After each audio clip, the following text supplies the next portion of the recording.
Hi guys, it's Jordan from P&P Campers. Just going to do your handover video on your Hymer B564. So it's based on the 2005 Fiat Ducato chassis. So under the bonnet, we've got on your left hand side, we've got the engine battery, brake fluid, engine oil filling point, and your engine oil dipstick down here, both in yellow. Power steering fluid sits in this reservoir at the front. Engine coolant sits in this one just here, that's the kind of bluey coloured stuff. Your air filter sits inside this box, and your washer fluid is in that little reservoir there. You then got a couple of chassis plates, so this one here, the Alco one, is the one you want to go off, as that is the type of chassis that you've got on this particular vehicle. There may or may not be another sticker somewhere else. Sometimes on these Hymers they stick them in sort of random places. Oh, there you go, over here. So there you go, either this one or the Alco one under the bonnet, you can go off either of those. So if we start on the near side, then on the outside, we've got your gas locker here. So you've got a 6 kilo propane bottle here. So turning the bottle on, anti-clockwise around to the left, and to turn it off, clockwise around to the right. I'm going to leave it on for a minute because I've got a few bits working on the inside. You have got a changeover valve here, so you could have another bottle onto the other side of this changeover if you wanted to, but at the minute you've just got the one here, which should last you quite a while anyway. Looks like a new pigtail as well to me. Product date 2023, so you got till 28 to replace this hose. You've then got next to that the electric step, which comes out from this little switch just here,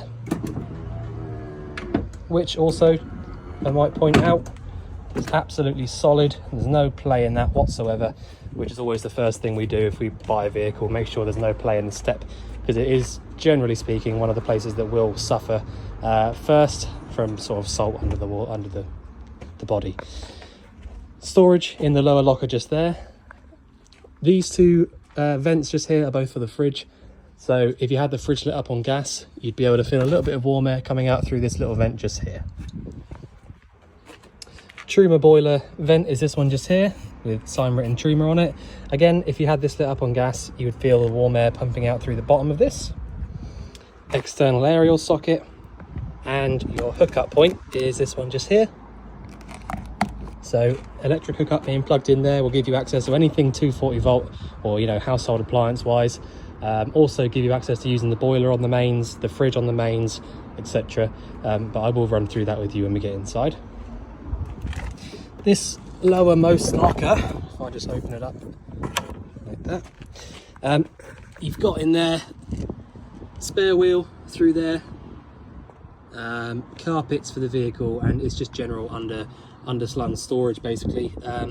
This is what you would call a a sort of double skinned floor, or, you know, a motorhome with two floors basically. So you've got a lower floor here, and the floor that you actually stand on in the motorhome about here, which not only is better for insulation and things, but it also means that you've got the entire underneath of it as storage as well, apart from where the tanks are and things, but majority of it is storage.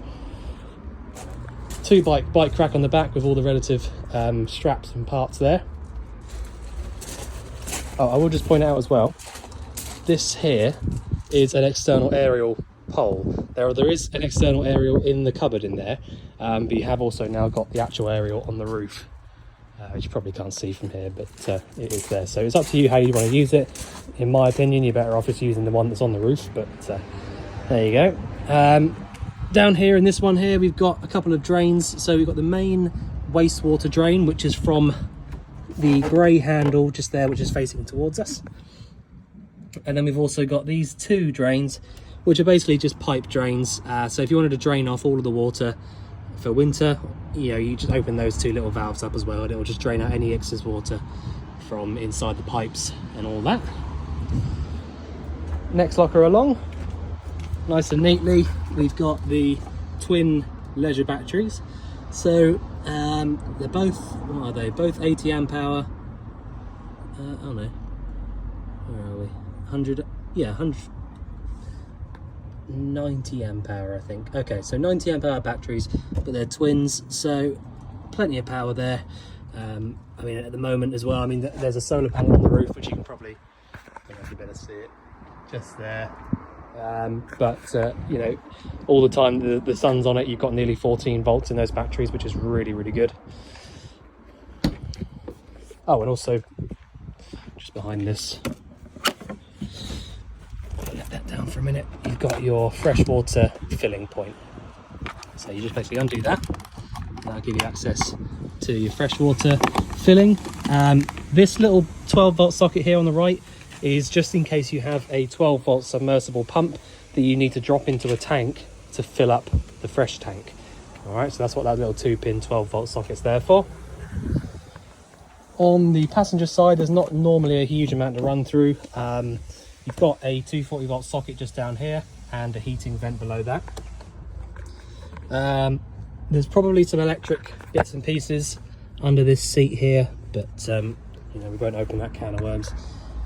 So the two seats just here are the Isri, I don't know if that's how you actually say it, but they're almost like truck seats, in the sense that you can adjust them almost, you know, any way you want to. The back will move, the front will move, the whole thing swivels round as well if you don't pull the handle off like I did.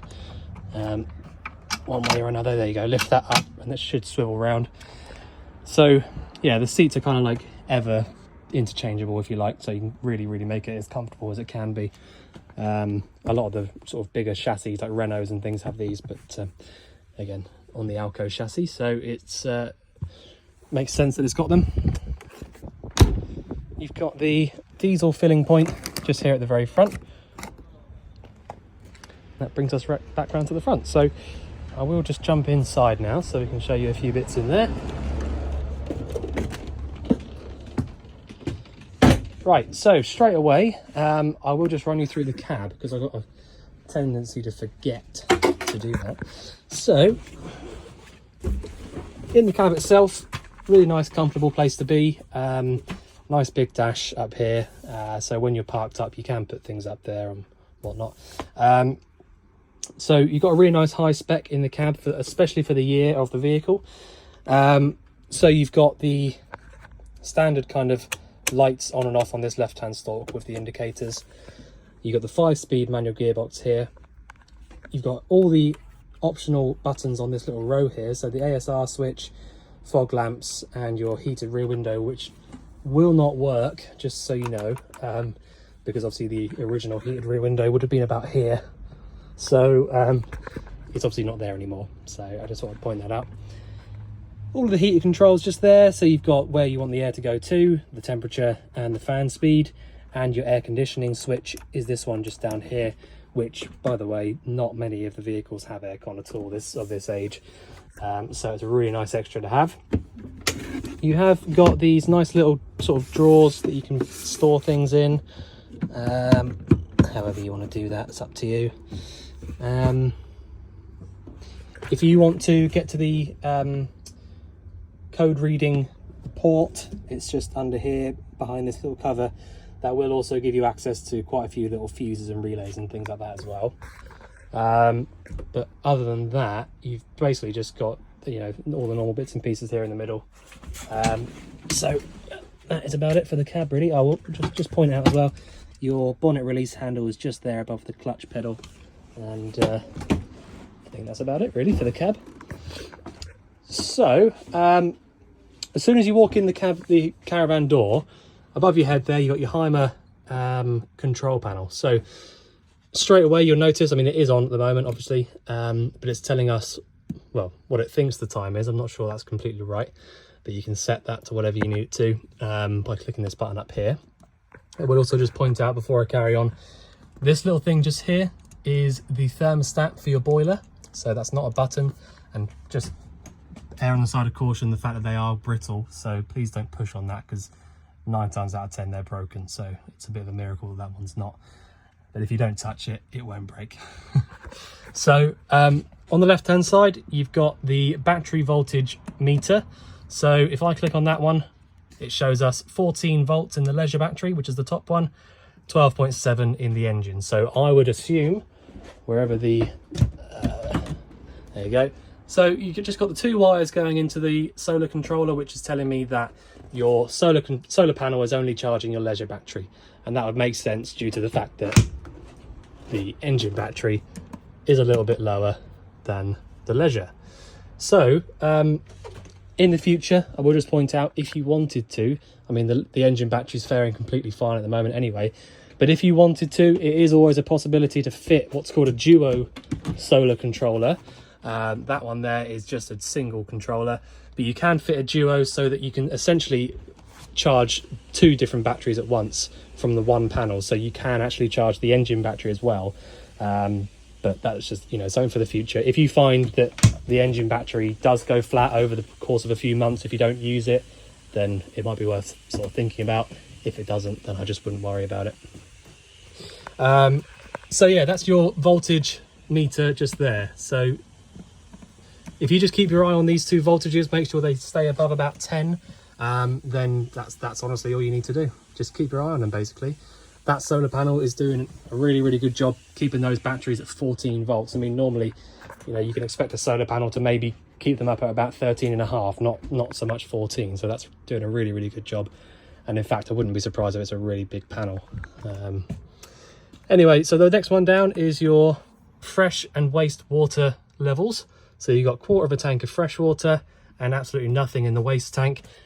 We know that's correct because you've just seen the waste tank is empty as I've just been draining it out outside. And if we want to double check for certain what the level is in the fresh tank, we can open up this front little flap just here under the floor and physically undo the cap and have a look. So the reason that they give you this sort of access is because the drain for the fresh tank is that little bung in there. So if you wanted to actually fully drain the water tank out, you just got to pull that little bung out, and that's it. Really simple. These caps can be a little bit awkward to put back on. There you go. Just nip that up. You don't have to go too tight with those. They've got a rubber seal around them, so they won't leak. But that's that. The next one behind that, I won't show you that because I don't need to really. That one there is just basically access to your waste tank. Again, not that you shouldn't really need access to the waste tank, but if you wanted to clean it out, you can get to it from there. And this one back here is basically just giving you a little bit of access to the underfloor storage. So that's the control panel. The bottom left button there is basically just a 12 volt on and off button. So if you wanted to isolate everything 12 volt altogether, you would just press that button there. Menu, that's more for sort of going through and changing things. You know, you don't really want to have to do that, but you can adjust your time there, do whatever you need to do. So that's about it really. I mean, all of this sort of stuff now is all just about, you know, changing the dates and the times and all that sort of stuff. Yes, that is all correct. Okay, so back to the home screen. So that's all you need to know really. 12 volt on and off, that'll give you access to all of your lights and things like that. And then your levels. Once you've turned that 12 volt switch on, you should then be able to come through and do pretty much anything you like, apart from anything that's mains power fed. So things that are mains power is the electric switch just here for the boiler, the 240 volt switch here on the fridge, and any of your 3-pin sockets like that one there will not work without the hookup cable plugged in. So just something, you know, really important to point out, if you try to do any of those things without the hookup plugged in, it will not work. So the bottom of your draining board cover is a chopping board, just in case you weren't aware of that, and you can sort of slot it in there to keep it steady. Okay, so what's the first thing I can show you? So we've got just here, nicely in the same sort of place, you've got your oven slash grill. And the reason we say oven slash grill is because, to be fair, it's quite small, but these are the, you know, this is the biggest size you'll get in a motorhome. So whether you want to use it as a full-on oven or not is up to you. But you've got the electronic ignition, So all you have to do to light it up is push in and round to the right for the grill, or in and round to the left for the oven, which you can see just back there. Okay, so that's the oven and grill. You have also got the high spec one, so you've got the rather noisy rotisserie thing and the light in there as well. Above that, you've got the 3-burner hob, which has got its own ignition. I don't feel like I need to show you how to use this because it's just it's like any other hob at home. Just make sure that you don't pull this glass straight back down on top, you know, immediately after you've turned it off. The glass is really, you know, they are made to last, and they are made to withstand heat, obviously, because it's glass. But if you pull glass straight down on top of these when they've just been turned off, the cool air on the top and the hot air underneath is too much for it, and it just tends to sort of shatter.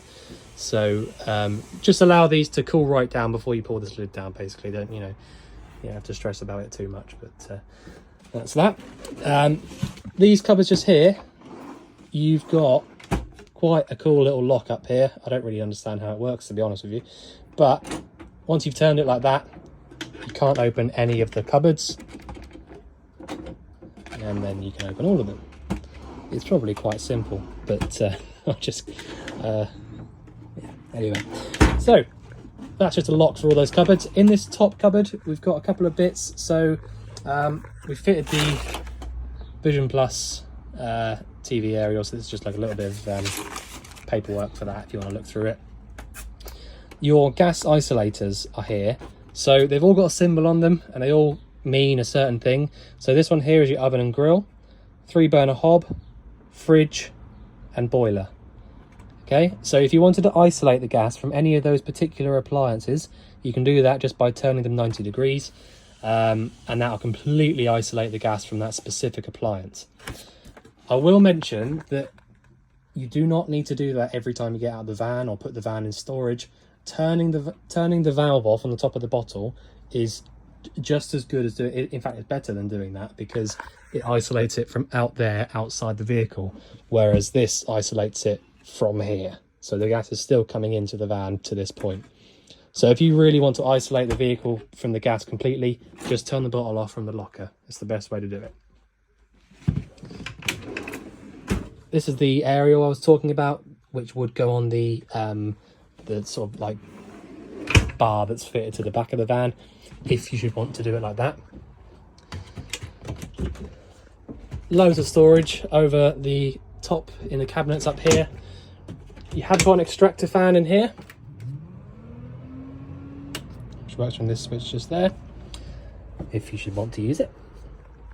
You've then got TV up here, which does come out on its little bracket to wherever you want it to. I have been told that there is a couple of aerial cables in here, some old and some new. So the old one, I'm assuming, is the one that's all tied up back there, and this should be the new one. So you've got the 12-volt socket, which is plugged in already at the back, and a 240-volt socket there as well. So whichever way you want to use it, you can have it like that. I mean, this one here is a 12-volt 12-volt TV, so just leave it as it is. As you can see, it's already got power going to it, so that is working exactly as you would hope. The I'll just pull this across. The aerial that we've fitted is this one up here. So it's a proper tilt and turn aerial Vision Plus system. Now to turn the actual booster on, little switch at the back there, and that gives it power. So if you want to set your TV aerial up and then switch your booster on, that should give you adequate signal basically for the TV. So that's what's in that side there, and then once you've got it to there, you can put these little locks on, stop it from sliding around, and the wire just runs behind there. You've got a little light inside here, and then you've got access to your boiler, which is just down here, and the 240-volt trip switches. Now I will show you around the boiler in just a minute, because there are a few bits I need to show you. Okay, so you've got a 3-way fridge. So it's a Dometic This is a standard sort of fridge. You know, nearly all motorhomes have got these fridges, especially of this sort of year. I mean, this was kind of like, you know, 9 times out of 10, if it's got a fridge, it would be one of these. So nice and easy to work on, you know, especially for, like, you know, places like here where we see them day in, day out.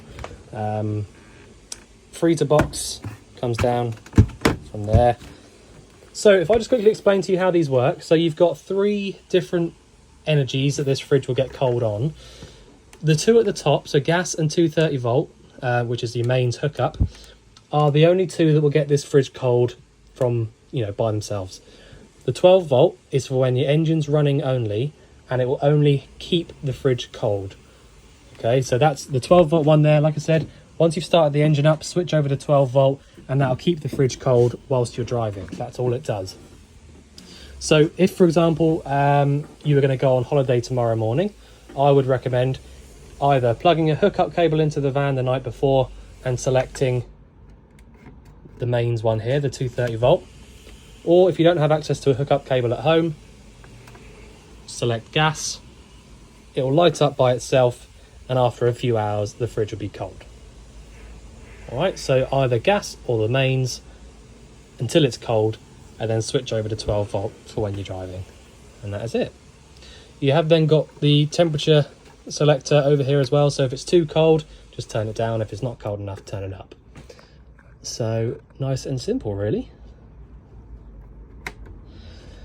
You've then got, to the right of that, the boiler controls. So I will first point out, before you start trying to use the boiler, trying to heat the water up and all that sort of stuff, there is one thing that you do definitely need to do. So once you turn the 12 volt power on, you will then have power at your water pump.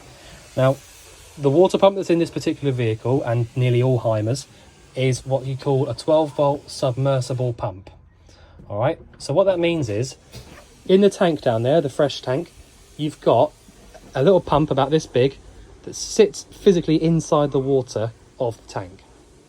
Okay, now the difference between that and your average kind of inline pump, that you might call it, is that these pumps don't work on pressure, they work on micro switched power.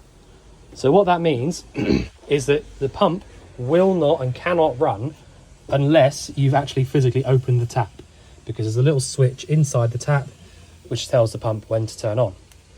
So the good positive to that is that you're very much less likely to get leaks or bad sort of, you know, if there was a pipe that blew off or something in the, well, that just won't happen in this vehicle basically, or is very, very unlikely to, because there's not any pressure at all the pipes until you pull the tap. So, you know, unlike a lot of the sort of inline pumps, they can be really, really quiet, and if they're running on because they haven't got to pressure and you don't realise, you're going to be forking out for a new pump because it'll overheat. So that's the big plus side to these ones. But the first thing you want to do before you start using the boiler and all that sort of stuff up here is come to the tap and just do what I'm going to do now. So just pull the tap down and pull the water. So that's your cold water, got good pressure there, and then up to the hot. Exactly the same, good pressure there as well. So I can turn that off, and then I can just be, that basically just tells me for a fact that the boiler is full of water.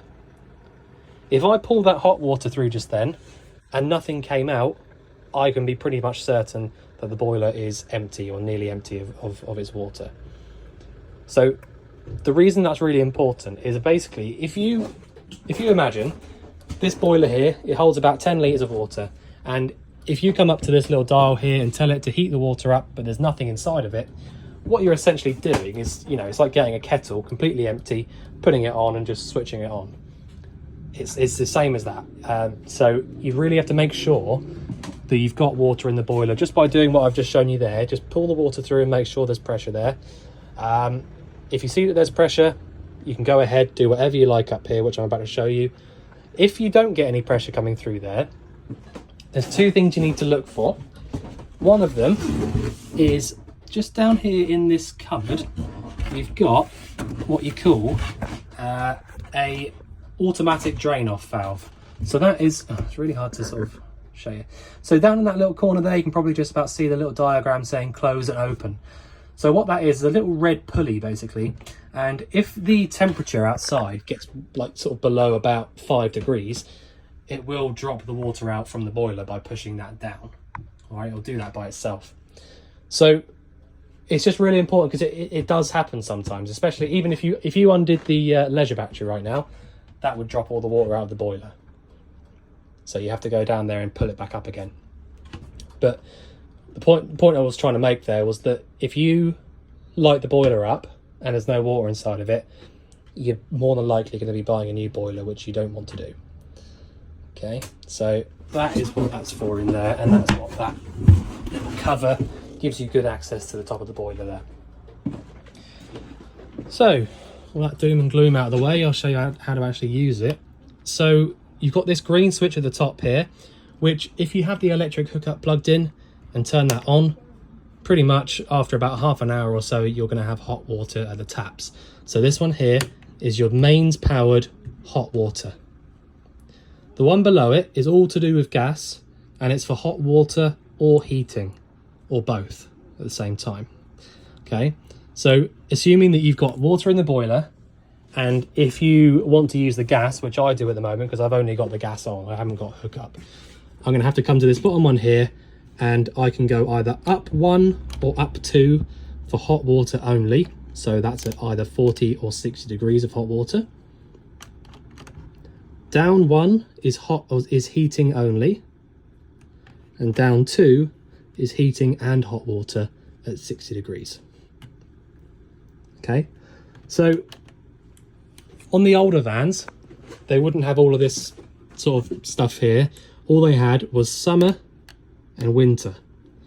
All right, summer was hot water only, no heating, and winter was heating and hot water. So in my opinion, they could just still do it like that, but obviously they have to kind of modernize everything. But that's kind of the same, that's still the same idea. You know, if it's summer like it is now, we certainly don't want the heating on, but we still might want hot water for a shower or whatever. So you'd go up 1 or 2 for hot water only. If it was winter, you might not want hot water, but you might want the heating, so you go down 1 for heating only. And if you wanted both, go down 2 for both. And that is honestly it. So, obviously you've got this cupboard that comes back across as well, and then you can lock that in there, so now either of these aren't going to slide around when you're driving. In the bathroom area, you can obviously close this door off, so that will pull all the way over, so you can separate the front to the back.